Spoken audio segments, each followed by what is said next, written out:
ሰላም የተወደዳችሁ ወንድሞቼ እንደምን አላችሁ? እስቲ ጥቂት ደቂቃ አንድ ነገር ልነግራችሁ ፈልጋለሁኝ። እሱም ምንድነው? ስለ እግዚአብሔር ወንጌል እና ስለ ሰው ወንጌል ነው እና በአገልግሎት ህይወት ውስጥ በተለይ ከሐዋርያው ጳውሎስ የምትማሩት በጣም ጥልቅ የሆነ ትምህርት አለ። ግን ሰው ወደ አገልግሎት ህይወት ውስጥ ከመግባቱ በፊት ከማገልገሉ በፊት እሱም ብቻ አይደለም ወደ ክርስትና ህይወት ውስጥ ራሱ ገብቶም ሳይገባም አንድ ነገር በጣም ቢረዳ መልካም ነው ብዬ እኔ አስባለሁኝ። ደግሞ መጽሐፍ ቅዱስም ያስተምረናል። ሃሌሉያ። እሱም ምንድነው መለየት ያለበት ምንድነው ማወቅ ያለበት ሲባል የሰውን ወንጌልና የእግዚአብሔርን ወንጌል መለየት አለበት። የሰው ወንጌልና የእግዚአብሔርን ወንጌል አንድ ሰው ካለየ አንደኛ ሁለቱንም ሚክስ አድርጎ ሊሰብክና ሊሰማ ሊያስተምርም ሊማርም ይችላል ካለየ ማለት ነው። እና የእግዚአብሔር ወንጌል አለ የሰው ወንጌል አለ። የት ነው ያለው ሲባል መጽሐፍ ቅዱስ ውስጥ ነው። ሁላችንም አንድ የሚያደርገን ነገር መጽሐፍ ቅዱስ ነው አይደለ? መጽሐፍ ቅዱስ 66ቱ ምዕራፎቹ 66ቱ መጽሐፍቶቹ ያስማሙናል። ግን ደግሞ እሱ 66 መጽሐፍት ስለሆኑ ሁሉም የእግዚአብሔር ወንጌል ነው ማለት አይደለም ካለየን ማለት ነው። አይናችን ተከፍቶ ካለየን እግዚአብሔር ካላበራለን በጣም አስቸጋሪ ይሆናል ማለት። ስለዚህ ከመደባለቃችን በፊት እንደውም ሐዋርያው ጳውሎስ ሲናገር ምንድነው? እኔ ሰውን ደስ አሰኝ ዘንድ እሰብካለሁን አለ። ኦኬ፣ ሰውን ደስ የሚያሰኝ ሰው የሰው ስብከት ወይ ደግሞ ሰው የሚል የሰው ወንጌል አለ ማለት ነው መጽሐፍ ቅዱስ ውስጥ። እስካሁን መገረዝን የምሰብክ ከሆነ ለምን ያሳድዱኛል አለ። ኦኬ፣ አሁን የሰው ወንጌል ውስጥ ስብከት አለው ትምህርት አለው። እሱ መገረዝ ይባላል ወይ ደግሞ ህግ ይባላል። ሁለተኛው ደግሞ ምንድነው? ደባልቆ መስበክ። አሁን በጣም በዚህ ዘመን በጣም አስቸጋሪ ነው። ለምሳሌ ከሰው ወንጌል ሲጀምርላችሁ የሰው ወንጌል ሰው ነው የሚሸጠው። አንደኛ የሚጀምረው ከሰው ነው። ከሰው ወደ እግዚአብሔር ነው የሚጀምረው። ከእግዚአብሔር ወደ ሰው አይጀምር። አልፎ የእግዚአብሔርን ስም ይጠራሉ እንጂ እኛ በምንመካው በእግዚአብሔር ነው ይላሉ እንጂ ፈጽሞ ግን እንደዛ አይደሉም እነዚህ ሰዎች እነዚህ አገልጋዮች። ይሄን ግን መጽሐፍ ቅዱስ ጠንቅቆ ይናገራል። ሐሳባቸው ምድራዊ ነው፣ አገልግሎታቸው ምድራዊ ነው። ብዙ ኤቭሪቲንግ ምድራዊ ነገር ዓለማዊ ነገር። ይሄ የሰው ወንጌል ይባላል። ለምሳሌ ከሰው ወደ ሰው ነው። ትሄዳለህ ነው፣ ትበራለህ ነው፣ ትጥሳለህ ነው፣ ትበላለህ ነው፣ ትሰራለህ ነው። ትሰራለህ ስላችሁ ጤናማውን ስራ አይደለም። በቃ እንዲህ ነው ትሆንልሃል፣ ይሳካልሃል።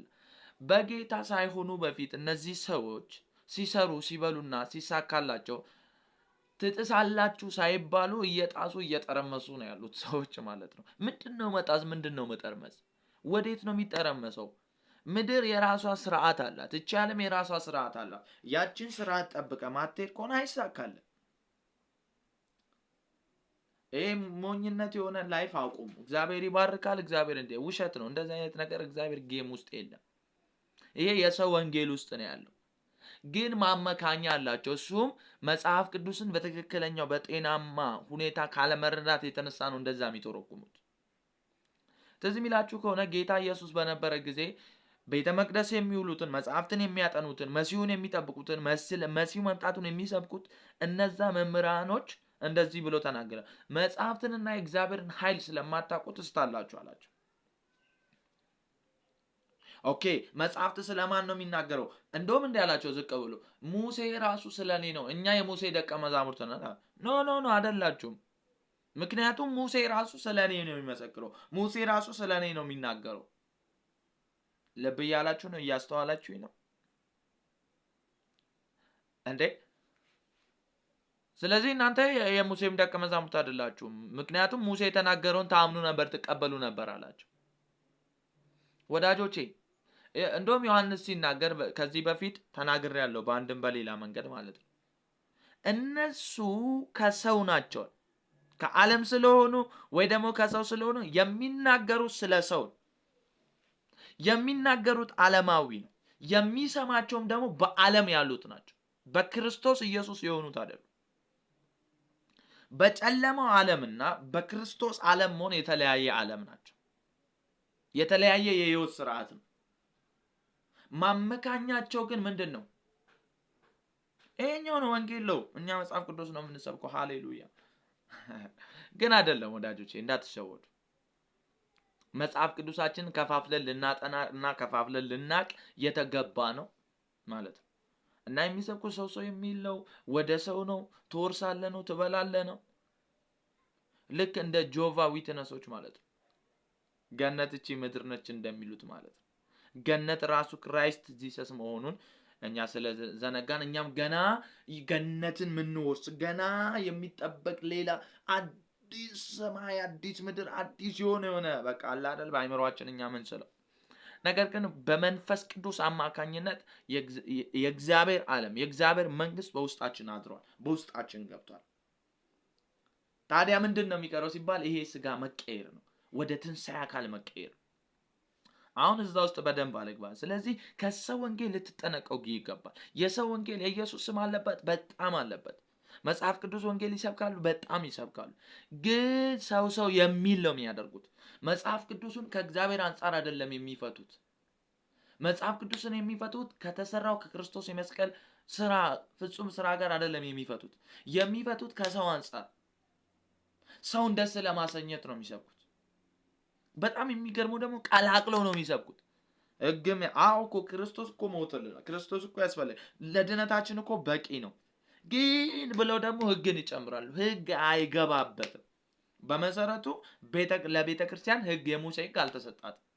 ቤተ ክርስቲያን በትንሣኤ የተገኘች ዘላለማዊ የእግዚአብሔር ሐሳብ የእግዚአብሔር እቅድ ያለባት በክርስቶስ ኢየሱስ ሞትና ትንሣኤ የተወለደች አዲስ ፍጥረት ልዩ ነች።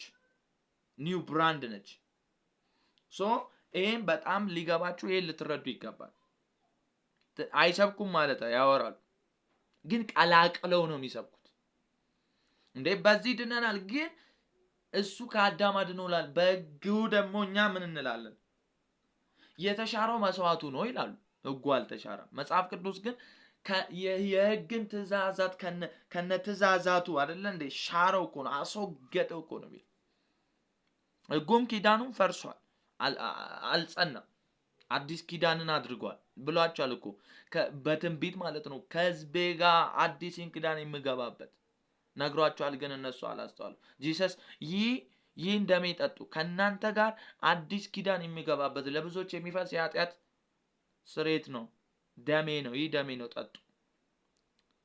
ልብ በሉ እንጂ የእግዚአብሔር ወንጌል ደግሞ የሚባለው ንጹህ ወንጌል ሃሌሉያ ከዘፍጥረት እስከ ራእይ የተነገረለት የተተነበየለት አባቶች ነቢያቶች መምህራን መዝሙራት ስለ እርሱ የተናገሩ ራሱ ጂሰስ በአካል መጥቶ አባቶች የተናገሩትን ኢቭን አባቶች ሳይናገሩ በፊት በእግዚአብሔር ዘላለማዊ ሐሳብ በዘላለማዊ እቅድ ውስጥ የነበረውን የልቡን ሐሳብ በዚህ ውስጥ ነው የፈጸመው።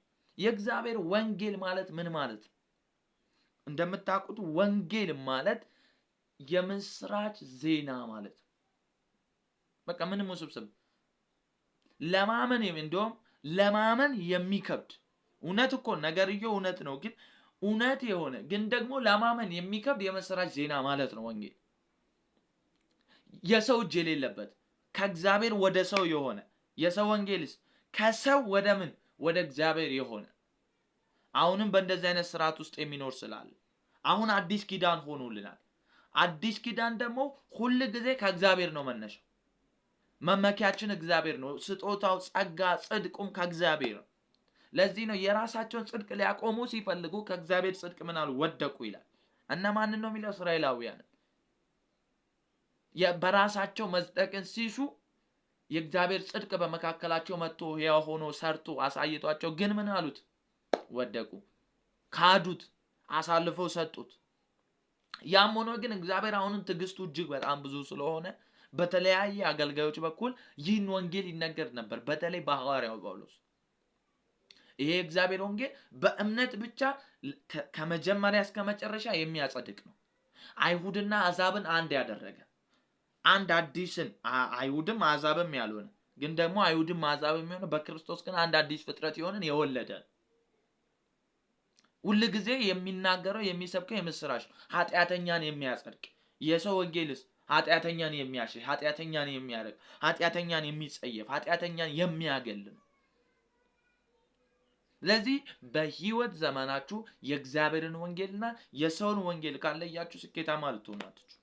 ሐዋርያው ጳውሎስ በየገባበት እስር ቤት ሆነ መከራ ሆነ ስደት ሆነ በገባበት ከተማ በእግዚአብሔር ወንጌል ሰዎችን ወልዶ የእግዚአብሔርን ወንጌል እንዲሰብኩ ነው አሳልፎ የሚሰጣቸው።